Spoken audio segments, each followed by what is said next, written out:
All right, obviously the learning tonight is going to be Liloi Nishmas. What was your father's name? Barney. Yeshua ben Dovber. It's Neshama should, and we'll have an Aliyah. Yeah. So this week's parsha in general, and the whole parsha that we're dealing with right now, it's a very amazing thing. We have Avram Avinu, right? Avram Avinu comes on the scene. He emerges from all the darkness that was going on in Bereshis and Noach. There's something very interesting in this parsha in particular that we have.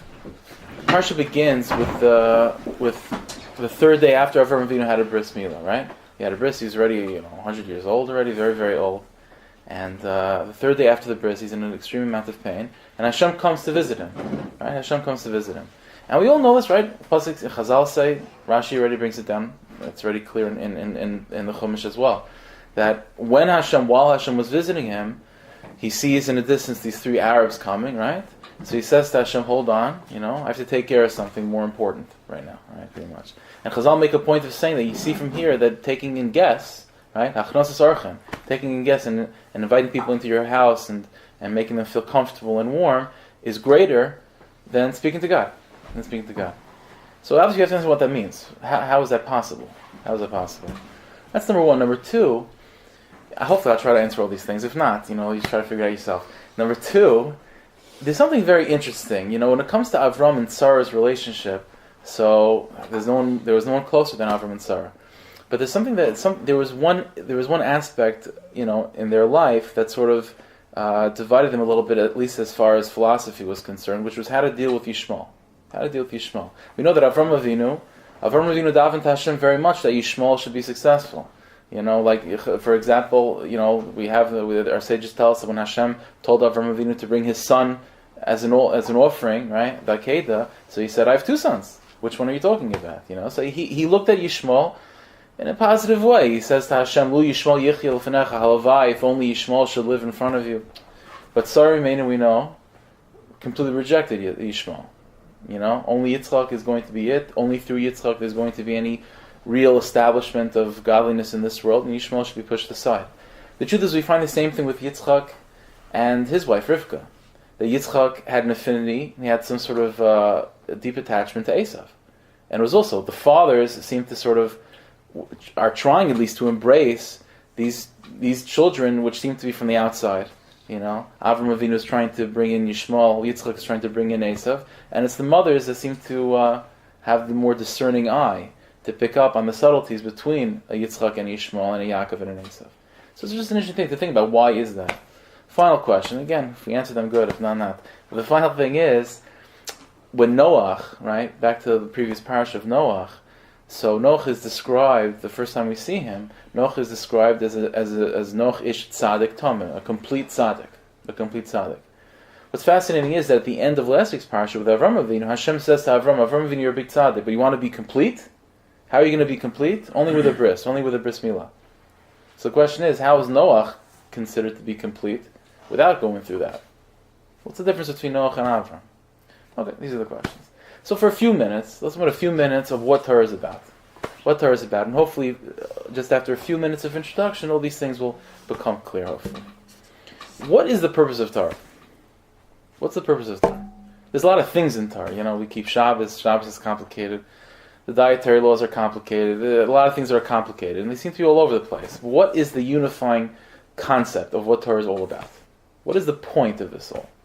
What does it do to a person? What's the sum total of all these individual parts called Torah? So a lot of times when you want to understand something in its essence, you can only really understand it and appreciate it if you know the opposite of it. Right? So for example, if a person wants to really appreciate light, you have to experience dark. If you want to appreciate sweetness, you have to taste a little bitterness. That's the way life is. What's the opposite of Torah? Right? If you want to know what is Torah, so what's the opposite of Torah? So it's a fascinating chazal. The Gemara tells us, fascinating thing. The Gemara says that the Gemara was contrasting the 2,000 years of human history before Avram Avinu, before Abraham, and the 2,000 years of history after Abraham. That's what the Gemara compares.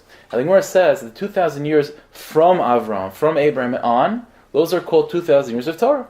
Avram Avinu started spreading Judaism. He started spreading the knowledge of Hashem and Torah itself. The Torah was given only a few hundred years afterwards. Those are the 2,000 years of Torah. What was the opposite of that? How does Chazal describe? How does the Gemara describe the 2,000 years before Torah or without Torah? So the Gemara says a fascinating term. Those are 2,000 years of chaos. So in other words, the opposite of Torah is chaos. What does chaos mean? What does tohu mean? What does chaos mean? So the definition of chaos is when all the aspects of an individual person and all the aspects of humanity itself and nature itself, chaos and a chaotic state means that everything is pulling in its own individual direction. That's what it means. When things are not harmonious, when things aren't working together for the common goal, everything is it's bouncing off the walls against each other. That's what chaos is. So in other words, the opposite of Torah is when every individual piece of a person's personality, when every individual piece of a person's life, and every individual piece of the universe is just doing its own thing. It's just doing its own. It's being pulled in its own individual direction, sometimes opposing another aspect of life, sometimes not. But everything is just chaotic. So what's the essence of Torah then? What's the essence of Torah, and what's the purpose of Torah? The purpose and the essence of what Torah is to unify. Is to unify the person. It's to unify the person. It means to take everything that makes us us, all the different pieces of our personality, and all different aspects of our life, whether it be going to shul, whether it be going to work, whether it be eating, going to the bathroom, or whatever the case may be, speaking, sleeping, everything that a human being does, the purpose of Torah, what it's there for, is to unify all that towards a certain goal. That's the purpose of what Torah is. And the opposite of Torah, that's the contrast of Torah and its opposite. The opposite of Torah is chaos. When a person works, he's invested in work for the purpose of making money. When a person's eating, he's invested in that act just to satisfy himself. And when a person's davening, he's invested in that act to connect to Hashem. But they're all distinct, separate, chaotic pieces of life. What Torah is holism. Torah is the unifying aspect of what a human being is supposed to be. That's what Torah is. So now, let's take it to the next step.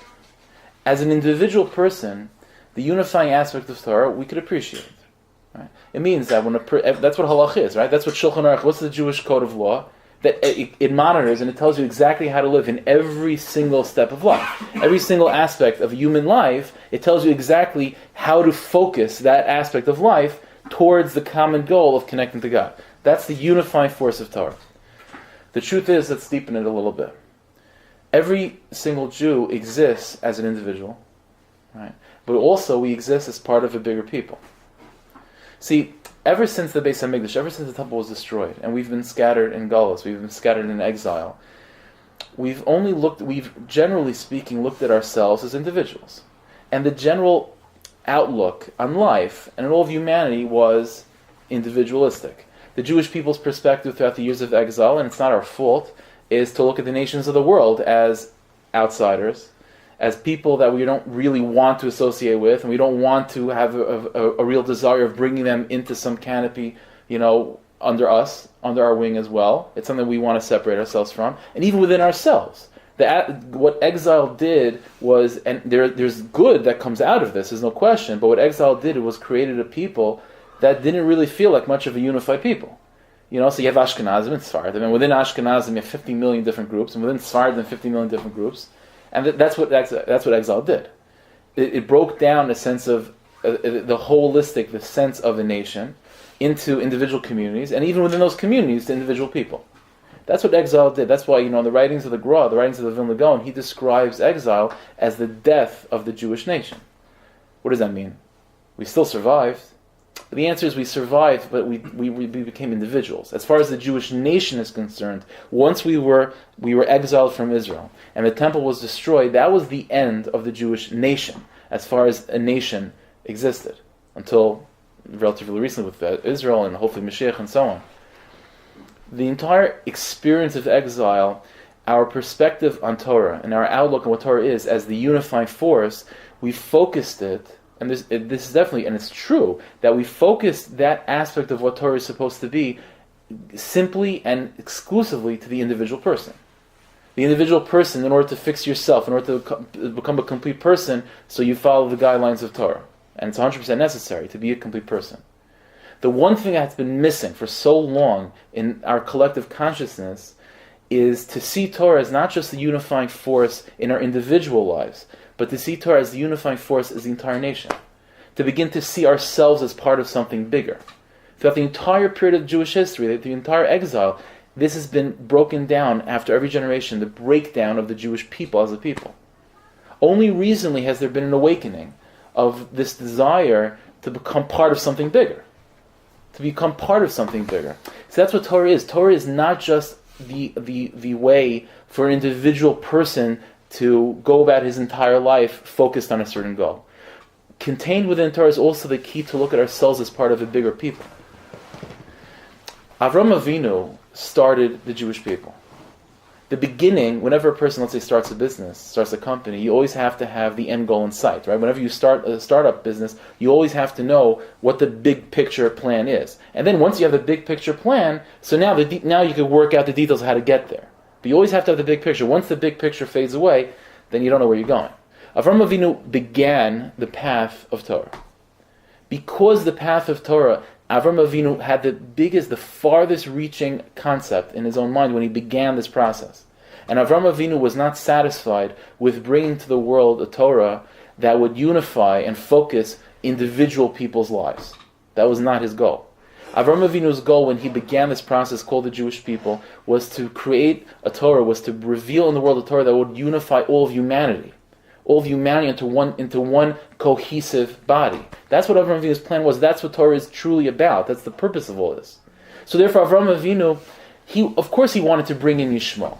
Because Avram Avinu's goal, what he wanted to accomplish was not just to have one family or even one people that would follow Torah and would follow God and serve God. That wasn't satisfying for Avram Avinu. Avram Avinu's vision of where this was all going was much further and much more encompassing than just one particular family, one particular nation. He wanted the entire planet to come under this one place. See, Sarah, his wife, as a wife, so she had a little bit more of a grasp on the tangible, on like practically how to get there. You know, women are more practical than men are usually more big picture. I shouldn't say this when it's being recorded, whatever. But you understand what I'm saying to you guys. So the point is that Sarah Imenu had more of a feel on the pragmatics of how to get there. Avram and Sarah both agreed what the goal, what the end zone is, which is the entire unity of humanity under one encompassing, cohesive unity called Torah. But how do you get there? So Avram Avinu felt, okay, even right now, let's start from the beginning. Yishmael and Yitzchak, everyone together, Esav and Yaakov, perfect harmony. But the wives had more of a feel on reality, and right now it's not ready yet. And the way to develop this vision that Avram Avinu had would be by first establishing and developing the nuclear power plant of unity and of holiness called the Jewish people. And when that power plant is sufficiently developed, then now it could then spread to the rest of humanity. So it was just a question between Avram and Sarah, and between Yitzchak and Rivka. It was just a question of pragmatics, how to do it. But the goal of Torah was and continues to be the unity, the harmonization of all of life and all of humanity itself. Now, this doesn't mean that the walls between a Jew and a non-Jew should be broken down. It doesn't mean that, because just like when it comes to the human body is one cohesive unit, right? It's one cohesive organism, right? You can't have the arm doing one thing and the leg doing another. You can't function like that. But however, there is a difference even within the human body between the heart and the pinky toes. There's a difference between the two, and the body recognizes that there are certain parts of itself which are more essential and more fundamental in its existence than others, but it's still one big body. The way Avram Avinu, the plan was and still is that all of humanity, the entire universe would come together in this one organism called life itself. The heart of that organism, the mind of that organism would be the Jewish people and will be the Jewish people. But the point, what Torah is supposed to be and what it will be is the unifying force and the light that comes to bring together not just individual pieces of life, and not just the aspects of us individually, and not just us collectively as a nation in particular, but it's all of humanity together. And again, this means not to break down the walls between a Jew and a non-Jew, because there's a lot of ugliness in the non-Jewish world that has to be clarified for this to happen. But the end goal, the end zone, has to be in our mind. Before Mashiach comes, as we get closer to Mashiach, it's an amazing thing what Hashem did. As we get closer to Mashiach, this concept is sort of resurrecting itself. First, we have the Jewish people sort of coming back to life. So, in a very, very physical way. Like I described, throughout the years of exile, the Jewish people, forget this whole big construct, this big organism called humanity. Forget that completely. That's long gone in exile. But even the Jewish people as a people, like I said from the Gra, has died with our expulsion from Israel. And the focus of Torah throughout the years of exile has always been the perfection of the individual person. But very recently, with the Renaissance, I guess you could call it, of people wanting to connect the land of Israel and come back together to each other and to build, on the most simplest of levels, to build a nation, right? That's the resurrection of the Jewish people. That's the resurrection of the nation of the Jewish people. As that begins to happen, and as that continues on, even before 1948, when that process began in the early 1900s, late 1800s, and so on, when Jews wanted to come back to the land and build each other and connect with each other and build a government and so on, the process of the vision of Avraham Avinu began to come back to itself. And there's an amazing thing what's happening right now. It's like even the most simplest of things like the internet. It's not simple, but even the most mundane things like the internet or social media. All these things that are being created, which they themselves, if someone has simple eyes and very superficial eyes, so you look at that as nothing. You don't see any depth to that. But the truth is, if you look in a deeper way, all these things are just the surfacing of this deep desire within humanity to connect with each other.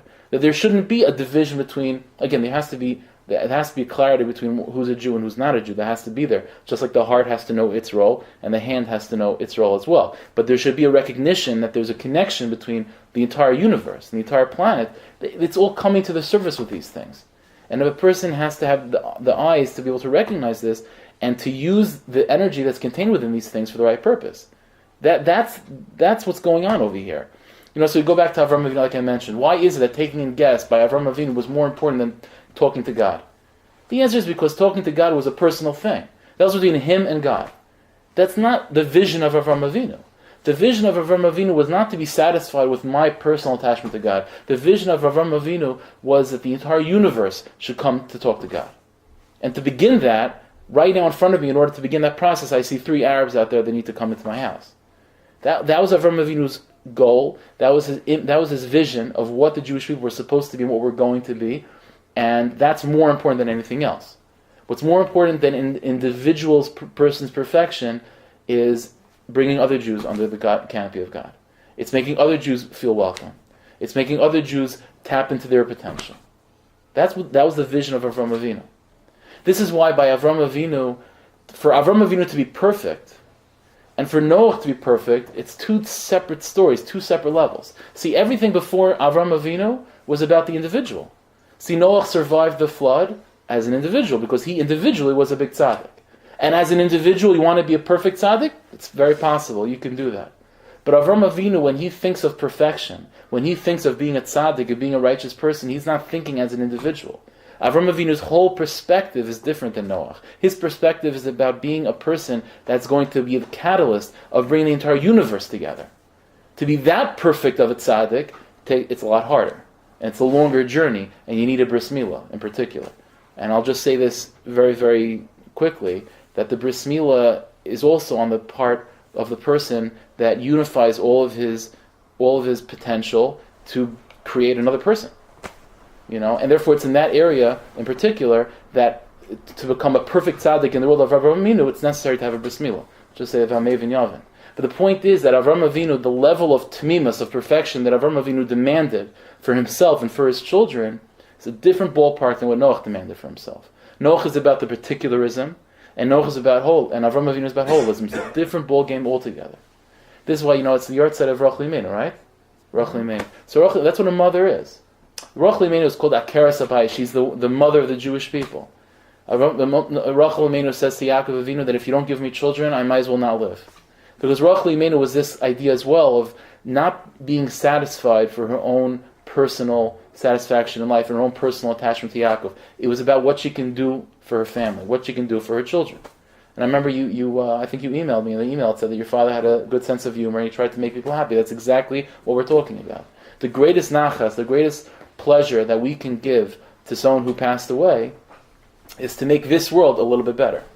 That's what it says. Rav Nachman Breslover wrote that. He said that whenever a person passes away, every single moment, they're hoping and wishing that their descendants make this world just a little bit better, and make Jews a little bit happier, and make Jews a little bit more comfortable, and make Jews a little bit feel closer to God, and so on. Because every little effort that we can do to unite ourselves, and to think, and to make ourselves deepen our perspective of life, to think beyond individuals, to see ourselves as part of something bigger, and to see the entire universe as part of something bigger, the greater, that is the purpose, that's the goal. And the more we do that, the more we give satisfaction to the previous generations that gave birth to us.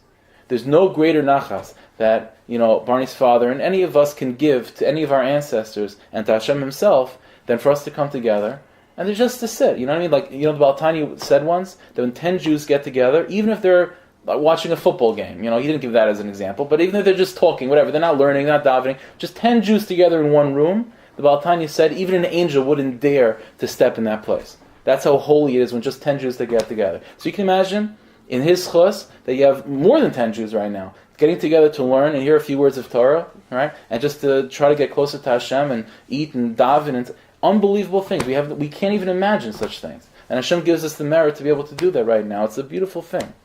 It's a beautiful thing. So we have to strengthen ourselves to sort of begin and continue that process that Avraham Avinu began, which means practically, again, I have to be careful. I'm not trying to say that a Jew and a non-Jew, it's not the same at all, but to begin to see how the goal is not just our own personal satisfaction, not our own personal spiritual satisfaction as well. I'm talking about raising our consciousness to the point of where we begin to feel and think as a people. It started to waken itself up a little bit over 100 years ago or so. That process began, and it's continuing very, very strongly. And the next step is to then see the whole world as one big unit. Again, that's a big, it's a big leap because there's a lot of bad stuff out there. A lot of bad stuff. But when all that bad stuff is sifted away, what remains is beautiful. What remains has to be uplifted and has to be connected to the Jewish people, the heart that could give life to all these limbs. So that's what the goal has to be. And these parshas that we're reading through with Avram, Yitzchak, and Yaakov, the building blocks, the foundation of the Jewish people, every single one of them, that was their perspective. And it's not just about building the Jewish people, it's about building a nuclear power plant that would eventually have the strength to give life and energy to everything. To everything. This is what it's about. I'll just end off with this, that, in the Zohar it says that when Mashiach comes, the Jewish people will sing a song of 4 bars. I'm not a big musical guy, but different songs are different. There's different notes and so on to different songs. We're going to sing a song with 4 different bars, 4 different elements to it. So what does that mean? So Rav Kook wrote this. It's a fascinating thing. He said that there's such a thing as a person who sings a song of his own life. What does that mean? It means that he finds he finds spiritual satisfaction in the development of himself, of his own personal character, and his own personal attachment to Hashem, which is a beautiful thing. Right? How if only we should experience that, just sense of satisfaction, happiness, the connection to Hashem through ourselves. That's a beautiful thing, but that's a song with one note. What's the next step? The next level is a Jew who is not satisfied with his own personal attachment. Rather, he finds satisfaction in attaching the Jewish people to God and seeing himself as part of the Jewish people.